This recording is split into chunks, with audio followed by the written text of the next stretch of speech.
आज मैं आपके लिए एक बहुत ही इंटरेस्टिंग टॉपिक लेके आया हूं। आज इस वीडियो को एंड तक जरूर देखना। आज आपको पता चलेगा कि एक प्राइवेट कंपनी के लिए कोर्ट ने अपना फैसला बदल दिया। अब आप सबके दिमाग के अंदर क्वेश्चन आ रहा होगा, कोर्ट ने एक प्राइवेट कंपनी के लिए अपना फैसला क्यों बदल दिया? इसी चीज को जानने के लिए एंड तक इस वीडियो को जरूर देखें। और सबसे बड़ी बात और सबसे इंपॉर्टेंट चीज, अगर आप मेरे चैनल पे नए हो तो do subscribe my channel. Bell icon आपको दिख रहा होगा, उसे जरूर प्रेस करना, जिससे आपके पास हमारी नई नई वीडियोस की नोटिफिकेशंस आती रहेंगी। आप सबको जान के बड़ी हैरानी होगी, जमशेदपुर जैसी जगह, वहां पर school, hospital, market, park, electricity, ये सारी की सारी चीजें एक कंपनी बहुत सालों से चला रही है, वो है टाटा।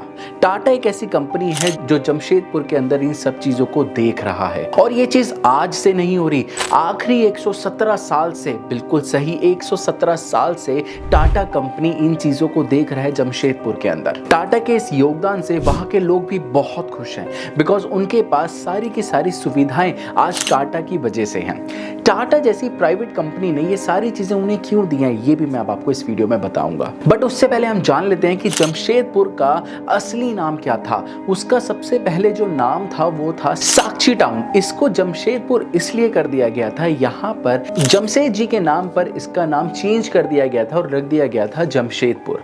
ये जमशेद जी कौन थे? जमशेद जी ये वो शख्स थे जिन्होंने टाटा स्टील कंपनी की स्टार्टिंग की थी, जिन्होंने नींव रखी थी 1907 के अंदर।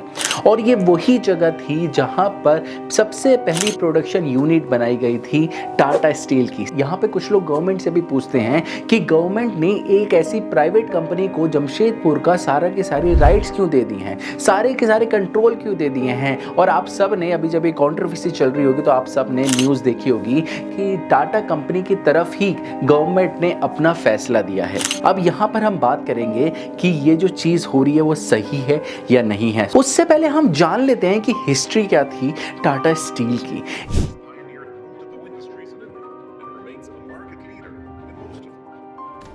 It was Tatas who introduced a number of firsts. The first 8 are they, the first leave with pay. I would prefer to live with the knowledge I have of upholding the values that we have and that we've tried to uphold through these years, rather than say that I've grown at 3 times the rate that we have. Jamshedpur के बारे में क्या चीजें history के अंदर हैं वो आज हम जान लेते हैं। 1907 के अंदर कौन कौन सी प्रॉब्लम हुई थी जमशेद जी को जब उन्होंने टाटा को बनाना स्टार्ट किया था। आप सबको पता है कि टाटा कभी भी अपने प्रॉफिट के लिए बिजनेस में नहीं आता, वो उस बिजनेस में आता है जिससे लोगों को प्रॉफिट हो सकता है। और 1907 के अंदर उन्होंने स्टील के अंदर भी इसीलिए कदम रखा था, बिकॉज स्टील प्रोडक्शन एक ऐसा बिजनेस था जिससे भारत को प्रॉफिट हो सकता था। बट उस वक्त यहाँ पर कोई सरकार नहीं थी, उस वक्त चल रहा था अंग्रेजों का शासन और बहुत सारी जगहों पर राजाओं का शासन चल रहा था। यहाँ पर सबसे ज्यादा परेशानी किस शख्स को हो रही थी? वो थी जमशेद जी। यहाँ पर वो लैंड के लिए सबसे ज्यादा प्रॉब्लम हो रहे थे कि जगह कहाँ से लें, बिकॉज बहुत सारी जगह ब्रिटिश अथॉरिटी के पास थी। तो जमशेद जी ने अपने दिमाग से दोनों पार्टियों से बात करी। मैं पार्टी किस लिए बोल रहा हूँ, एक राजा की पार्टी और एक थी ब्रिटिश अथॉरिटी के लोग। इन दोनों लोगों से, जो सबसे ज्यादा सुपीरियर लोग होते हैं, उनसे बात करते हुए एक जगह ले लेते हैं जो थी ब्रिटिश अथॉरिटी के पास। और सबसे बड़ी बात, ना राजाओं को कोई प्रॉब्लम हुई ना देशवासियों को कोई प्रॉब्लम हुई, बिकॉज यहाँ पर जो गांव वाले थे बहुत ज्यादा खुश थे, बिकॉज उन्हें ये पता था कि अंग्रेजों से एक जमीन अपने ही कोई शख्स लेके आ रहा है और उसके पास जा रही है। अब यहाँ पर ब्रिटिशर्स जो थे उन्हें अथॉरिटी दे देते हैं कि ये जो जगह है आपकी हो जाती है, और वो जगह थी साक्षी टाउन। इन्होंने साक्षी टाउन को ही क्यों चुना था? साक्षी टाउन ऐसा स्पॉट था जहां पर स्टील बनाने के लिए चाहे कोल हो या पानी हो, वहां पर कोई प्रॉब्लम नहीं होने वाली थी। एक ऐसी जगह थी जहां पर सारी की सारी चीजें आपको मिल सकती हैं। और अब ये जगह ब्रिटिश गवर्नमेंट ने दे दी थी टाटा कंपनी को। और ब्रिटिश गवर्नमेंट ने एक एक्ट भी लगाया था जिसका नाम था लैंड एक्विजिशन एक्ट। बट यहाँ पर ब्रिटिशर्स की एक शर्त थी, उन्होंने एक ही चीज की शर्त रखी थी। वो कहते थे कि जहां पर आप अपना काम के लिए जमीन ले रहे हैं वहाँ पे आपको इंफ्रास्ट्रक्चर भी बनाना होगा। वहाँ पर आपको ये सारी चीज़ें क्लियर करनी होंगी कि आपके जो लोग हैं उन्हें प्रॉब्लम नहीं होनी चाहिए, जब ही हम आपको ये जगह देंगे। और जमशेद जी ने इस चीज़ का स्टार्टिंग से ही ध्यान दिया था। अब उन्होंने यहाँ पर काम करना तो स्टार्ट कर दिया। अब वो यहाँ पर लोगों को कैसे बुलाएं, बिकॉज यहाँ पे ना रहने के लिए कोई जगह थी, ना ही कोई लोग यहाँ पे आके काम करने के लिए राजी हो रहे थे। वो कहते थे सर आप हमें पैसा तो दे दोगे बट हम रहेंगे कहाँ, हम खाना क्या खाएंगे, हम पिएंगे क्या।